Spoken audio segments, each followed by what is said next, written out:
Assalamualaikum warahmatullahi wabarakatuh. Kami di sini dari kelompok 2, di sini kami akan mempresentasikan materi pertemuan kedua, yaitu tentang masalah lingkungan. Dan sebelum kami memulai presentasi, di sini kami akan perkenalan diri, di mana di sini kami terdiri dari 4 orang, yaitu yang beranggotakan saya sendiri Nuria Fajriah sebagai moderator dan juga pemateri pertama, dan juga rekan saya.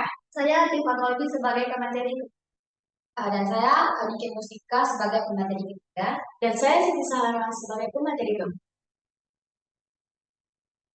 Baiklah, di sini topik pembahasan kita yaitu yang pertama tentang manusia dan kebutuhannya, yang kedua yaitu tentang latar belakang timbulnya masalah lingkungan, yang ketiga masalah lingkungan yang terjadi baik nasional maupun global, dan juga yang keempat solusi terhadap permasalahan lingkungan. Nah, materi pertama yaitu tentang manusia dan kebutuhannya. Nah, teman-teman, jadi di sini manusia memiliki kebutuhan dasar dan juga kebutuhan sekunder. Nah, apa saja sih kebutuhan dasar manusia itu?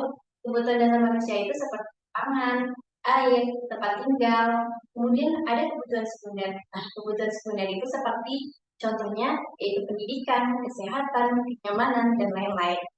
Nah, ilmu lingkungan ini mempelajari tentang interaksi manusia dengan lingkungannya. Jadi, manusia dan lingkungan itu tidak dapat terpisahkan. Manusia sangat bergantung dengan lingkungan, nah, dan manusia itu juga dapat mempengaruhi lingkungan. Nah, selanjutnya tentang manusia dan kebutuhannya, di sini yang akan dibahas tentang relasi manusia dan lingkungan. Jadi, lingkungan hidup itu merupakan sistem alam, sosial, dan juga buatan dari manusia yang mempengaruhi kehidupan. Seperti yang sudah saya sebutkan tadi, bahwa manusia dan lingkungan saling mempengaruhi. Nah, pengaruh manusia terhadap lingkungan itu seperti kegiatan manusia dapat meningkatkan atau bahkan dapat merusak kualitas lingkungan. Kalau manusia itu dapat bersikap baik terhadap lingkungan, itu dapat meningkatkan kualitas dari lingkungan seperti menjaga kebersihan contohnya. Kalau misalnya tidak menjaga kebersihan lingkungan itu dapat merusak kualitas lingkungan, yaitu dapat mencemari suatu lingkungan.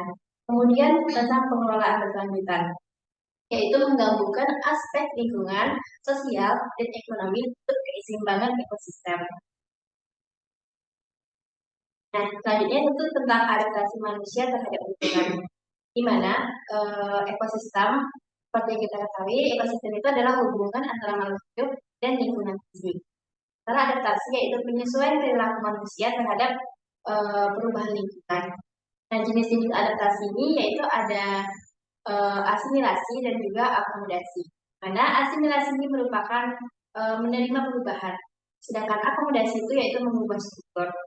Nah, contohnya itu pada adaptasi jenis asimilasi yaitu uh, dalam konteks hubungan manusia dengan lingkungan, proses di mana individu atau kelompok manusia menggunakan lingkungan mereka yang baru atau baru tersebut, tapi tanpa banyak mengubah cara hidup, kebiasaan atau nilai-nilai yang sudah ada. Sementara kalau adaptasi akomodasi itu yaitu di mana proses di mana manusia membuat perubahan besar atau menyesuaikan perilaku, nilai atau kebiasaan mereka untuk beradaptasi dengan lingkungan yang baru atau kondisi lingkungan yang berubah. Ini seringkali melibatkan perubahan signifikan dalam cara hidup atau ya untuk tentang tantangan yang dihadapi. Nah, adaptasi ini membantu manusia untuk bertahan dan berkembang dalam berbagai kondisi. Oke, selanjutnya tentang latar belakang masalah lingkungan. Nah, itu akan disampaikan oleh Profesor Iqbal dan kepada Latifah Kolbi. Terima kasih kepada moderator. Selanjutnya yaitu ada beberapa latar belakang timbulnya masalah lingkungan. Pertama, pertumbuhan penduduk dan pertumbuhan penduduk. Jadi peningkatan jumlah penduduk tersebut dapat menyebabkan kebutuhan akan sumber daya alam semakin meningkat, seperti air, makanan, dan energi. Ini seringkali mengarah pada eksploitasi sumber daya alam secara berlebihan. Selanjutnya, urbanisasi, perpindahan penduduk dari pedesaan ke perkotaan menyebabkan peningkatan penggunaan lahan, pengembangan infrastruktur, dan penurunan kualitas lingkungan perkotaan seperti polusi udara dan air, serta pengurangan ruang hijau. Yang kedua yaitu kurangnya kesadaran dan pendidikan lingkungan. Pertama, kurangnya kesadaran. Jadi banyak orang yang masih kurang sadar akan pentingnya menjaga lingkungan. Ketidaktahuan ini seringkali menyebabkan perilaku yang merusak lingkungan, seperti pembuangan sampah sembarangan, penggunaan bahan berbahaya, dan kerusakan ekosistem. Kurangnya pendidikan lingkungan, tanpa pendidikan yang memadai, masyarakat mungkin tidak memahami dampak jangka panjang dari tindakan mereka terhadap lingkungan yang akan memperparah lingkungan nanti. Selanjutnya yaitu eksploitasi sumber daya alam. Ada penebangan hutan, pertambangan, dan penangkapan ikan berlebihan. Yang pertama yaitu penebangan hutan. Deforestasi untuk kepentingan pertanian, perkebunan, dan industri kayu menyebabkan hilangnya habitat, penurunan keanekaragaman hayati, dan perubahan iklim. Yang kedua, pertambangan. Aktivitas pertambangan seringkali menyebabkan kerusakan tanah, pencemaran air, dan hilangnya ekosistem alami. Penangkapan ikan berlebihan, overfishing mengganggu keseimbangan ekosistem laut, dan mengancam kelangsungan hidup berbagai spesies laut. Nah, selanjutnya ada pencemaran lingkungan, meliputi polusi udara, pencemaran air, dan pencemaran tanah. Yang pertama, polusi udara. Emisi dari kendaraan, pabrik, dan pembakaran bahan bakar fosil dapat menyebabkan polusi udara yang berdampak buruk bagi kesehatan manusia. Yang kedua yaitu pencemaran air. Limbah industri, pertanian, dan rumah tangga yang tidak dikelola dengan baik mengakibatkan pencemaran air yang mengancam kehidupan akuatik dan kesehatan manusia. Ketiga, pencemaran tanah. Penggunaan pestisida dan bahan kimia yang berbahaya dan berlebihan dapat menyebabkan pencemaran tanah. Selanjutnya, perubahan iklim, emisi gas rumah kaca, dan penggunaan hutan. Yang pertama, emisi gas rumah kaca. Penggunaan bahan bakar fosil untuk energi, transportasi, dan industri menghasilkan emisi gas rumah kaca seperti CO2 yang menyebabkan pemanasan global dan perubahan iklim. Pengundulan hutan, hilangnya hutan sebagai penyerap karbon memperparah efek gas rumah kaca, mempercepat laju perubahan iklim. Yang terakhir yaitu kebijakan dan regulasi yang tidak memadai. Yang pertama, kurangnya penegakan hukum. Yang kedua, kebijakan yang tidak berkelanjutan. Di banyak negara, regulasi lingkungan seringkali tidak ditegaskan dengan tegas, sehingga memungkinkan aktivitas yang merusak lingkungan. Kebijakan pembangunan yang tidak mempertimbangkan dampak lingkungan dapat menyebabkan degradasi ekosistem dan penurunan kualitas hidup. Sekian materi yang dapat saya jelaskan, saya kembalikan kepada masyarakat. Baiklah, terima kasih kepada Ipat penjelasan materinya. Selanjutnya yaitu penjelasan materi ketiga tentang masalah-masalah lingkungan yang terjadi baik nasional maupun global yang akan dijelaskan oleh rekan saya yaitu kepada kita. Silakan. Baik, materi selanjutnya yaitu mengenai masalah-masalah lingkungan yang terjadi baik nasional maupun global. Pertama kita harus mengetahui apa itu masalah lingkungan. Masalah lingkungan adalah segala bentuk gangguan, kerusakan, atau perubahan yang terjadi pada lingkungan akibat aktivitas manusia atau proses alam yang dapat berdampak negatif terhadap ekosistem, kesehatan manusia, dan keseimbangan alam secara keseluruhan. Masalah lingkungan terbagi menjadi dua, yaitu adalah masalah lingkungan nasional dan masalah lingkungan global. Pertama yaitu masalah lingkungan nasional. Masalah lingkungan nasional adalah masalah atau tantangan lingkungan yang berdampak signifikan pada suatu negara secara keseluruhan, mempengaruhi kualitas hidup, kesehatan masyarakat, dan keseimbangan ekosistem di tingkat nasional.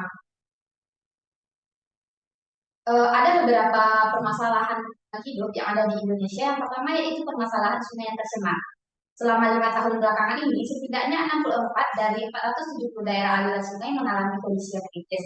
Hal ini disebabkan oleh beberapa hal seperti limbah industri, limbah domestik, limbah pertanian, dan masih banyak lainnya. Yang kedua yaitu ada kerusakan hutan. Masalah lainnya yang cukup besar yang terjadi di Indonesia adalah mengenai kerusakan hutan, mulai dari penebangan liar, pemukiman hutan, hingga baru-baru ini terjadi yaitu pembakaran hutan. Ketiga yaitu banjir. Fenomena ini sudah sering terjadi di Indonesia, bahkan sudah di kota-kota besar sudah menjadi aktivitas rutin yang harus dihadapi. Bahkan tak hanya musim hujan, pada musim kemarau pun banjir juga bisa terjadi.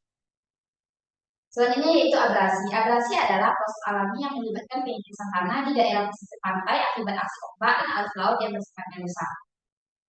Selanjutnya yaitu pencemaran udara. Pencemaran udara didefinisikan sebagai kehadiran suatu atau lebih substansi fisik, kimia atau biologi dalam atmosfer yang dalam jumlah cukup untuk membahayakan kesehatan manusia, hewan, dan lingkungan. Selanjutnya yaitu menurunnya keanekaragaman hayati. Kerusakan hutan membawa dampak serius bagi lingkungan, salah satunya yaitu penurunan lingkungan keanekaragaman hayati di Indonesia. Selain itu adalah pencemaran tanah, tak hanya air dan udara saja yang dapat tercemar, namun tanah juga bisa tercemar dengan bahan-bahan yang dapat merusak kualitas tanah. Selanjutnya yaitu permasalahan sampah yang menumpuk. Permasalahan sampah yang menumpuk merupakan kondisi di mana jumlah sampah yang dihasilkan oleh aktivitas manusia jauh melebihi kapasitas sistem pengelolaan yang ada, baik di wilayah urban maupun rural. Selanjutnya yaitu rusaknya ekosistem laut. Pengambilan ikan yang masih menggunakan bahan kimia dan bahan peledak masih menjadi tradisi bagi beberapa nelayan di Indonesia. Tentu ini dapat menyebabkan ekosistem laut menjadi rusak. Selanjutnya yaitu pencemaran air dan tanah. Masalah lain yang sering terjadi di Indonesia adalah pencemaran air, tanah. Masalah ini seringkali saja menjadi penyebab berbagai jenis biota air menjadi rusak. Selanjutnya yaitu tentang kekeringan. Kekeringan adalah kondisi di mana suatu wilayah mengalami kekurangan air dalam jangka waktu yang panjang, yang biasanya disebabkan oleh curah hujan yang jauh di bawah rata. Selain itu juga ada pencemaran suara, yaitu di mana tingkat kebisingan di suatu lingkungan melebihi ambang batas yang dapat ditolerir oleh manusia atau makhluk hidup lainnya. Selain masalah lingkungan nasional, juga ada masalah lingkungan global, yaitu masalah lingkungan global yang berdampak luas pada ekosistem kesehatan manusia dan berkeberlanjutan kehidupan di seluruh dunia. Masalah-masalah ini tidak terbatas pada suatu negara atau wilayah tertentu, tetapi memiliki efek yang meluas dan mempengaruhi lingkungan global secara keseluruhan. Ada beberapa masalah lingkungan global, yaitu yang pertama pertumbuhan penduduk dan penggunaan sumber daya alam yang tidak merata. Yang kedua yaitu perubahan cuaca global. Yang ketiga lapisan es mencair dan kenaikan air laut. Dan yang terakhir yaitu pengasaman air laut.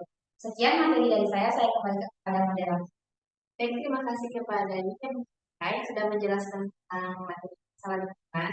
Selanjutnya yaitu materi tentang solusi terhadap permasalahan lingkungan. Nah, ini akan dijelaskan oleh rekan saya sih Sarah kepada saya bisa. Oke, terima kasih kepada moderator. Di sini saya akan menjelaskan materi terkait solusi terhadap permasalahan lingkungan, di mana solusi ini terdiri dari beberapa macam. Yang pertama itu ada pengurangan emisi karbon, yang kedua konservasi SDA, yang ketiga itu pengelolaan sampah.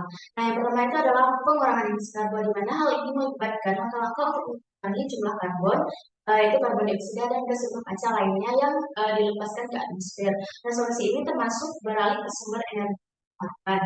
Yang kedua itu adalah konservasi SDA atau sumber daya alam. Nah, konservasi SDA ini berfokus pada pemeliharaan dan penggunaan berkelanjutan dari sumber daya alam seperti air, tanah, dan hutan. Hal ini termasuk ke dalam praktik seperti pengelolaan hutan berkelanjutan, perlindungan sumber air dari pencemaran. Yang ketiga itu ada pengelolaan sampah. Nah, di mana pada pengelolaan sampah ini mencakup beberapa cara untuk mengurangi serta mendaur ulang dan mengelola sampah secara efektif. Hal ini termasuk ke dalam praktik seperti pengurangan sampah di sumbernya. Misalnya itu seperti mengurangi kemasan-kemasan yang ada di lingkungan. Nah, yang selanjutnya yaitu ada kolaborasi global.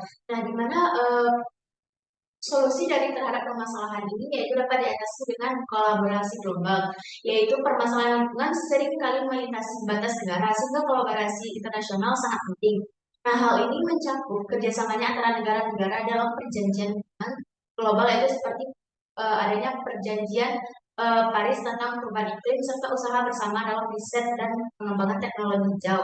Nah, yang selanjutnya itu adalah pendidikan dan kesadaran lingkungan. Nah, di mana peningkatan kesadaran tentang isu-isu lingkungan yaitu seperti mendidik masyarakat tentang cara-cara untuk mengurangi dampak lingkungan adalah kunci untuk perubahan dalam jangka waktu yang panjang.